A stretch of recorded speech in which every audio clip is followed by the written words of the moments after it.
saya Septi Rosyana Dewi. Kalian bisa memanggil saya Miss Septi. Selain sebagai laboran, di sini saya juga akan mengajar kalian biologi. Biologi itu sulit nggak ya? Enggak dong. Yuk kita belajar bareng-bareng. Oke, Assalamualaikum warahmatullahi wabarakatuh. Hari ini kita langsung masuk ke materi yang pertama, yaitu ruang lingkup biologi. Pasti di SMP kalian sudah pernah belajar kan tentang ilmu biologi. Nah, untuk kali ini kita akan belajar lagi, tapi ke yang lebih spesifiknya ya.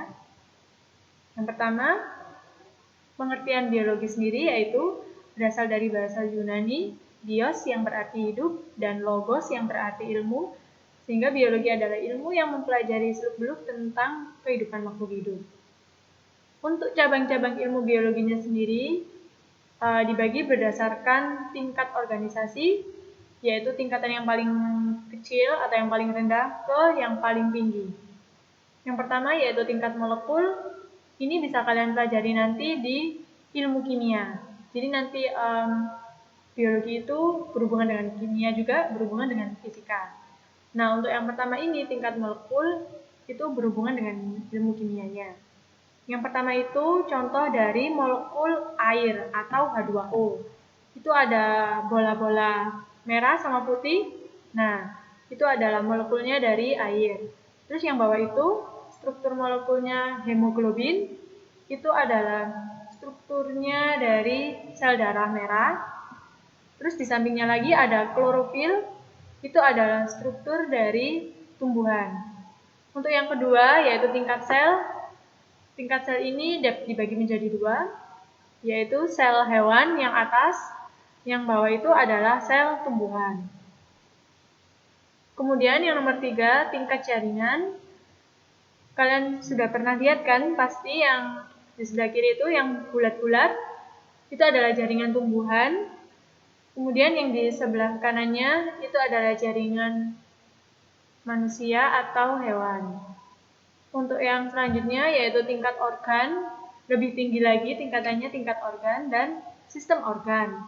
Tingkat organ sendiri itu terdiri dari otak, jantung, lambung, limfa, pankreas, hati, paru-paru, dan lain sebagainya yang berada di dalam tubuh kita itu termasuk tingkat organ. Dan sistem organ sendiri yaitu sistemnya. Jadi satu kesatuannya organ, tapi dikelompokkan berdasarkan fungsinya. Jadi contohnya, saya ambil contoh sistem pencernaan, itu ada organ lambung, ada organ kerongkongan, usus, dan lain-lain yang berhubungan dengan pencernaan kita. Untuk selanjutnya ada sistem respirasi atau pernapasan, itu ada organ paru-paru, tenggorokan, dan hidung. Nah, selanjutnya tingkat individu itu di atasnya sistem organ. Jadi, pengertiannya itu organisme tunggal yang tersusun oleh kumpulan sistem organ. Nah, tingkat individu itu ya kita ini, manusia ini, dan hewan, dan tumbuhan, itu ada tingkat individu. Oh maaf, maksud saya kita dan hewan itu termasuk ke dalam tingkat individu. Karena kan ada sistem organnya sendiri itu. Untuk selanjutnya, tingkat populasi. Populasi ini kumpulan. Jadi, lihat pengertiannya kumpulan individu atau spesies yang sejenis yang menempati suatu habitat dalam waktu tertentu. Populasi ini yang sejenis, misalnya hewan semut. Nah, misalnya semut itu dia sejenis berkerumun biasanya di dalam tanah. Nah, itu termasuk ke dalam tingkat populasi. Selanjutnya ada tingkat komunitas. Nah, komunitas ini dari berbagai jenis spesies atau makhluk hidup yang saling berinteraksi dan menempati lingkungan dalam waktu yang sama. Contohnya, tingkat komunitas sendiri itu misalkan kalian ada komunitas sepeda. Sekarang kan lagi booming tuh komunitas sepeda. Nah, itu kalian dari berbagai macam ras, suku. Biasanya kan nggak mungkin kan kalian cuma dari situ aja. Kalau komunitas itu biasanya dari berbagai tempat.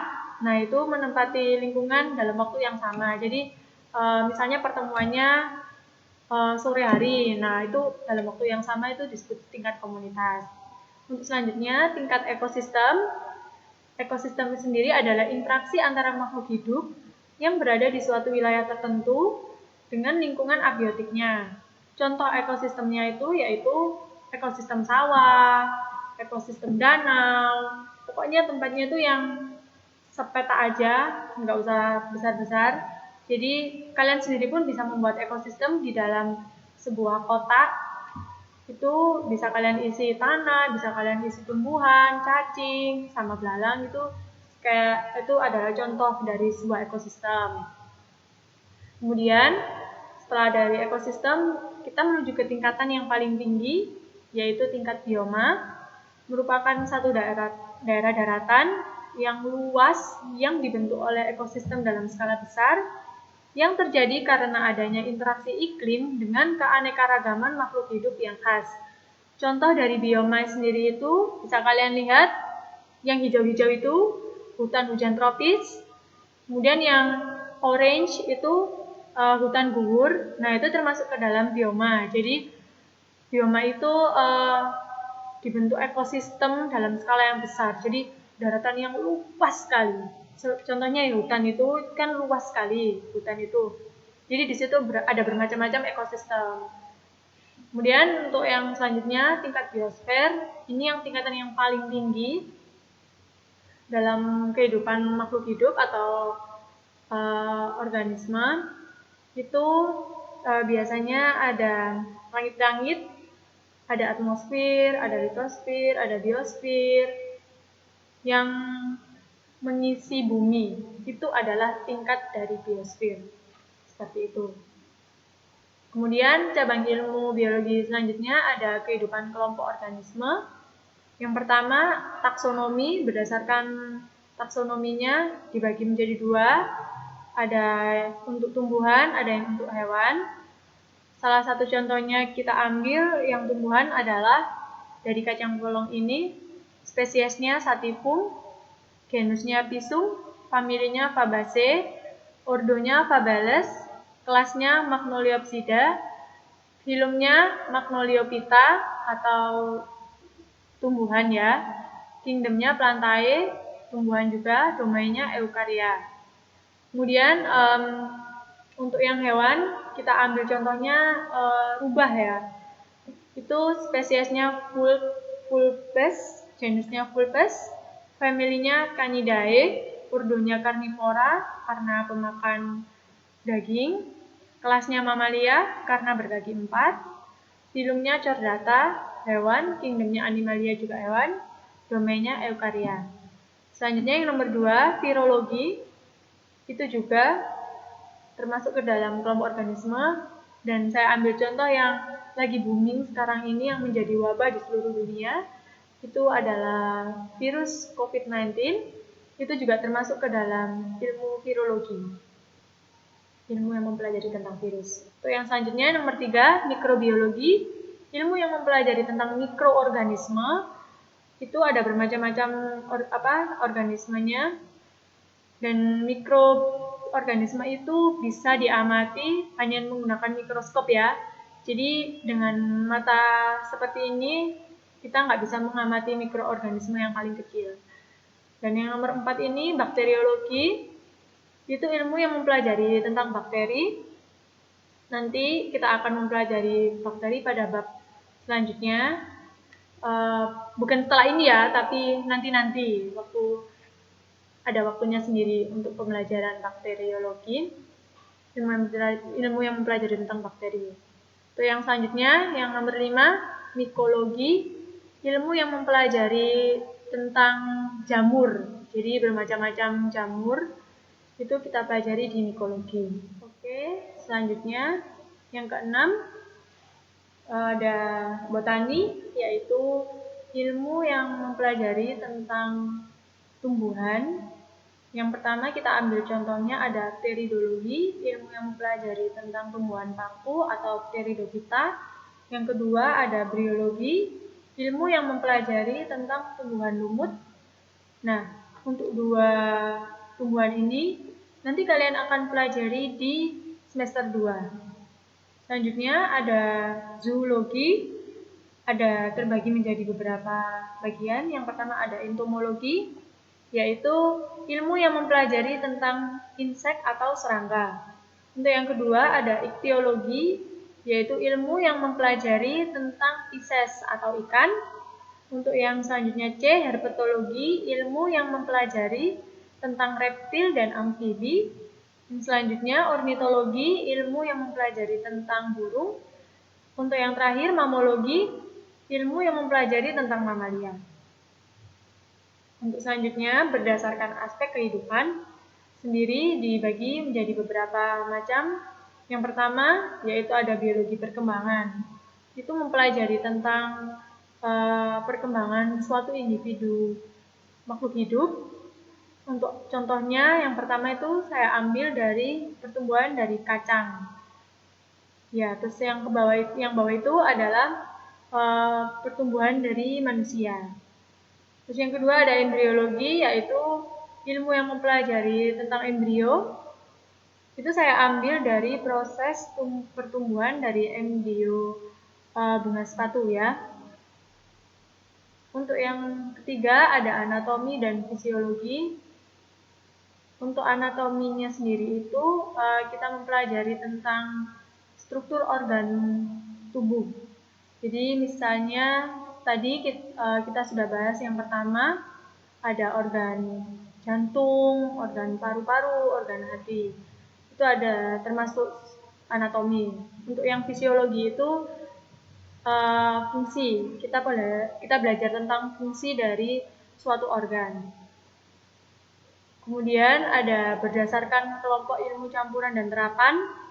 Yang pertama ada biokimia. Biokimia ini proses kimia yang terjadi di makhluk hidup. Jadi seperti yang saya terangkan dari awal, ilmu IPA itu terbagi menjadi 3, biologi, kimia, dan fisika. Dan mereka ini saling berkaitan, jadi tidak bisa dilepaskan. Tapi untuk pembahasannya bisa dibedakan. Untuk yang kedua ini ada biofisika, seperti contohnya yang ada di gambar, itu ada matahari, tanah, dan udara, itu saling berhubungan. Jadi misalnya kalian nanti akan mencari suhu dari air yang terkena panas matahari. Nah, panas matahari itu sendiri kan mengeluarkan suhu atau kalor itu yang akan mengenai air. Nah, airnya nanti dicek suhunya menjadi berapa derajat. Nah, itu termasuk fisikanya. Jadi kalau ditanyakan suhunya berarti masuk ke fisikanya. Biologinya itu air itu sendiri, matahari, tanah, dan yang ada di sekitar kita itu termasuk ilmu biologinya. Kemudian ada yang ketiga ini adalah bioteknologi. Dari bioteknologi itu sendiri kolaborasi antara biologi dan ilmu teknologi. Misalnya transplantasi sel itu termasuk ke bioteknologi. Atau kalian waktu SMP, nah waktu SMP itu kan pernah belajar tentang cara pembuatan tape, pembuatan tempe, tahu, kemudian pembuatan telur asin. Itu termasuk ke dalam bioteknologi, tapi yang konvensional atau yang sederhana. Nah itu termasuk ilmu bioteknologi. Untuk yang keempat, paleontologi ini adalah ilmu yang mempelajari tentang sejarah kehidupan makhluk hidup. Nah, untuk peranan ilmu biologi sendiri, yang pertama ada di bidang kedokteran, kesehatan, dan farmasi. Yang pertama itu misalnya pembuatan vitamin, pembuatan obat-obatan. Nah, yang selanjutnya itu ada gambar dokter, memotong itu untuk itu adalah termasuk ke bidang kedokteran seperti transplantasi DNA seperti itu.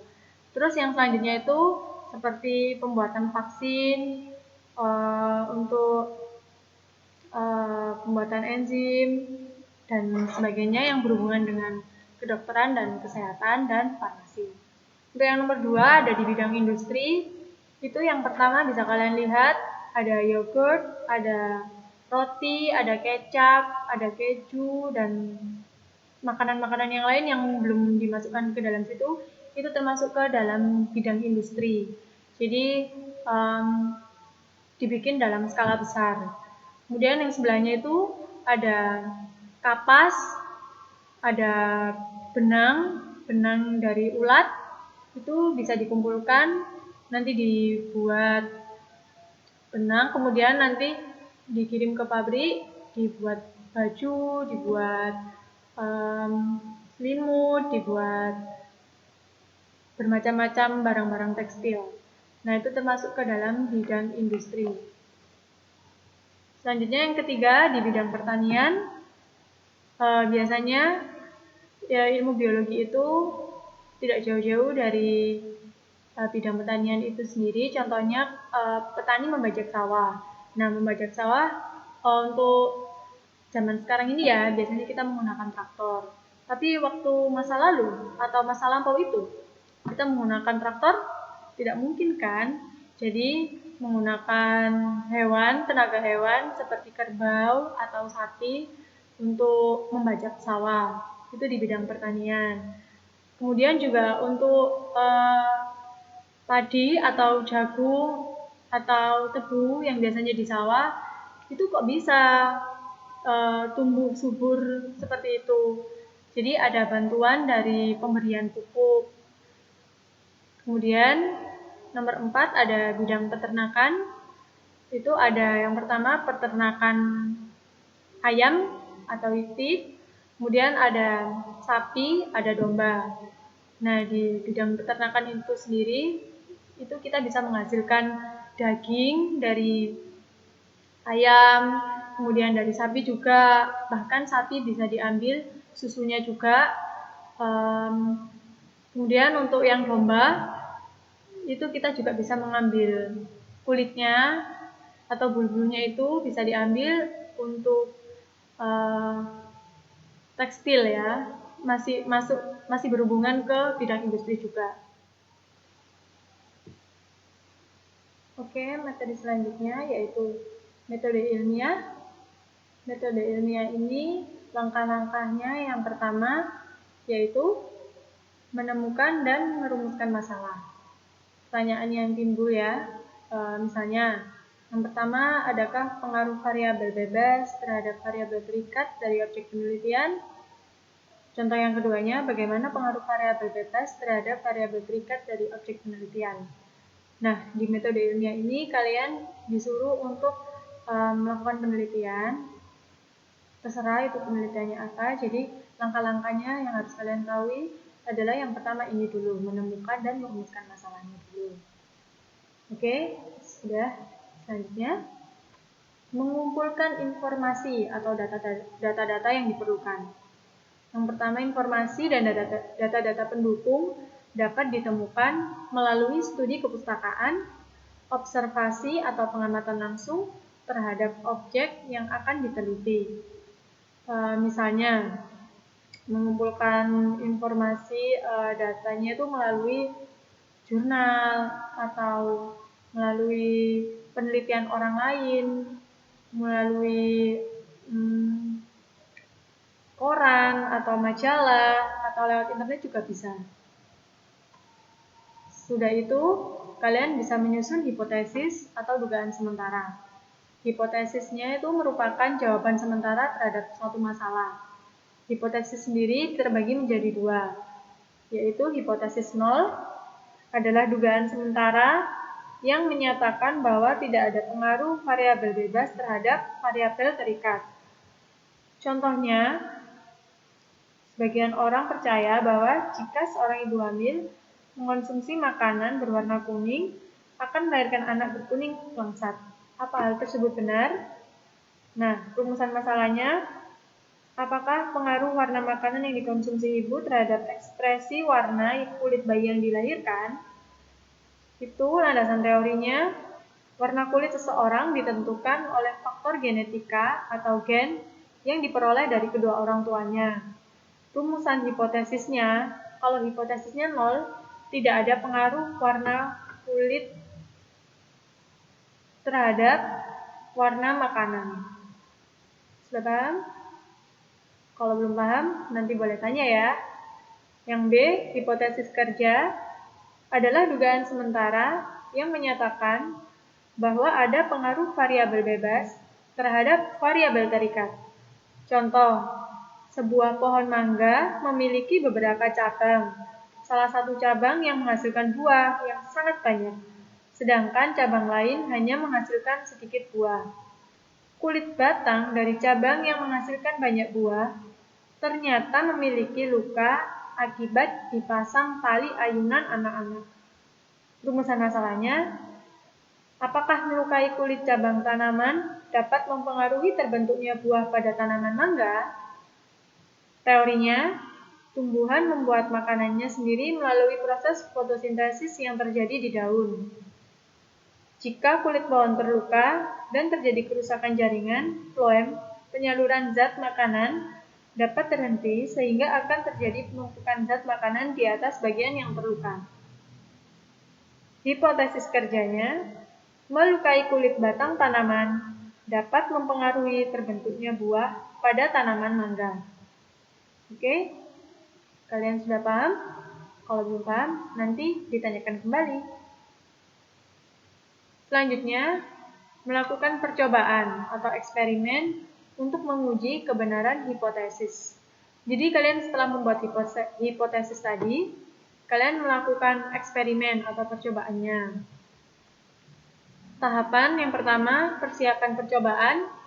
Hal-hal yang perlu diperhatikan dalam merancang percobaan, antara lain menentukan alat dan bahan, penjabaran variabel, menentukan waktu percobaan, dan uji coba model percobaan.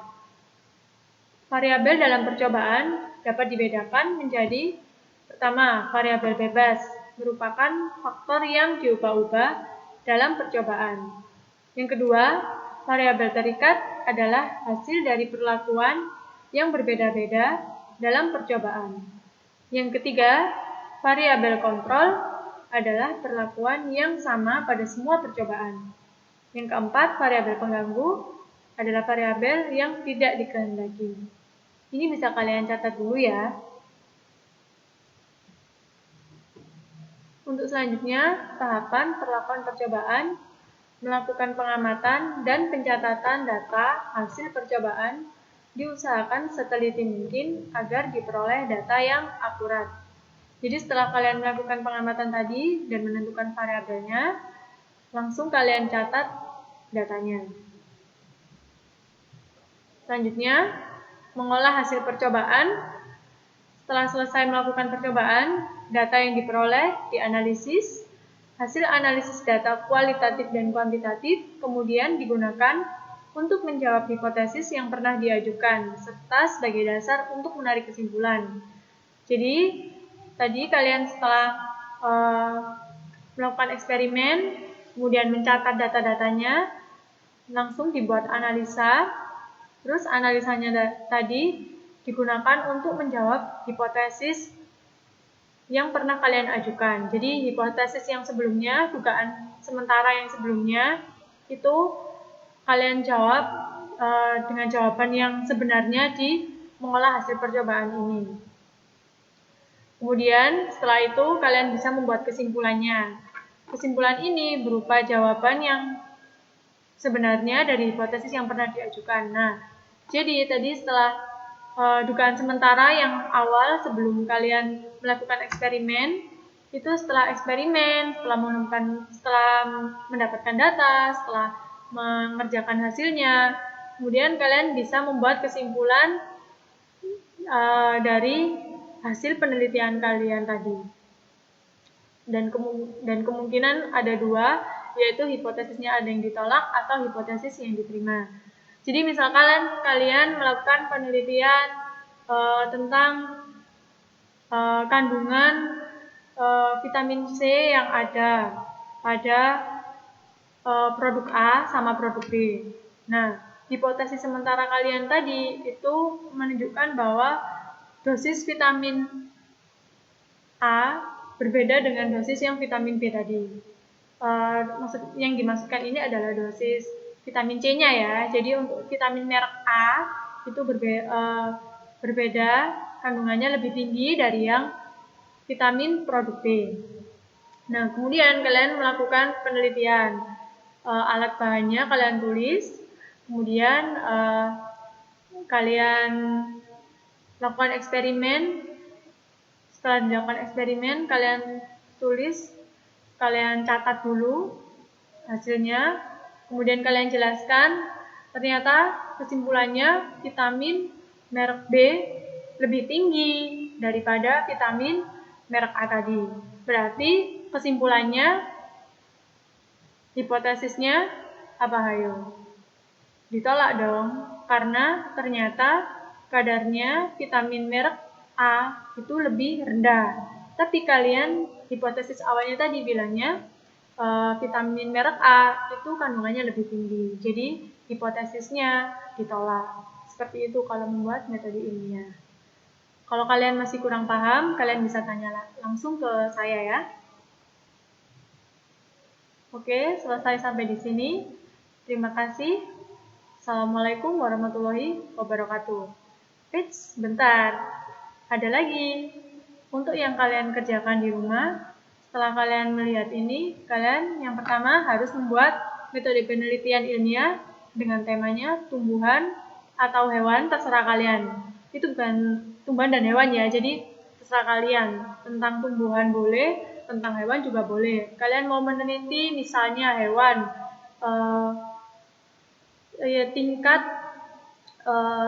tingkat besarnya dari sayap hewan. Misalnya kalian mengambil penelitian hewan itu serangga, kupu-kupu, kemudian capung, kemudian apapun itu terserah hewan serangga itu kalian bandingkan untuk sebuah penelitian. Terus untuk yang tumbuhan, kalian boleh saya kasih contoh pertumbuhan dari biji kecambah. Nah, itu bisa kalian buat penelitian juga. Nanti kalian ketik di Word, kemudian kalian kirim ke email saya. Kemudian yang kedua itu kalian bisa mencari terserah gambar, foto apapun, tapi hasil jepretan dari kalian sendiri, bukan cari di internet ya. Kalian upload di IG, kemudian tag ke saya. Oke, saya tunggu tugasnya. Terima kasih.